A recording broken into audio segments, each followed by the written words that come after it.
Hey there. In this video, I want to give you a few quick tips about how to work with icons in WeWeb. So here I have a project that was generated with AI, and as you can see, the icons here are not, they're not rendered properly. So what can you do about that when that happens or when you're stuck with icons? So first, I'll select my icon and I see that here it's in JS. I'll just move it back to formula, so I'm back into no code, and now I can better understand that it's the value of the icon is related to this category here, to coffee. Like the value here, coffee, I can see it here, and this is directly linked to the data set. So this is linked to, I have a repeater with data from data and API, and I see here I have a table with categories. So here I have the value coffee. Now for some, this at the moment this doesn't seem to be returning any icon. If I unbind here, I see that it's we're using the Lucide icon library.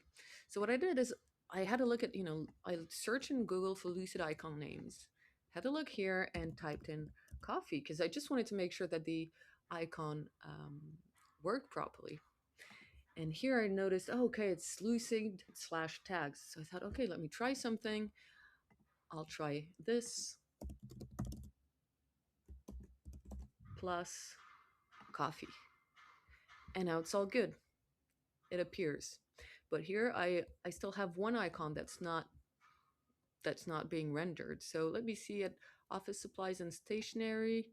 Office here, I have briefcase as the value of the icon. So let me try to find the briefcase in the Lucid icon library. I see here I have briefcase all attached without a dash, and here briefcase dash business. So I actually like this one better.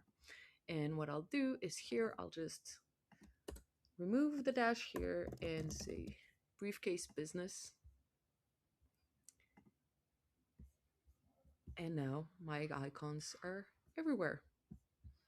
Now, most of the time, AI will actually sort this for you automatically, but I did want to show you, how much control you can have with WeWeb in case you have sometimes, something doesn't behave as you would have expected. You can gain back control through the no-code editor and fix small things like this without necessarily reprompting or wasting any AI tokens for small value tasks like this.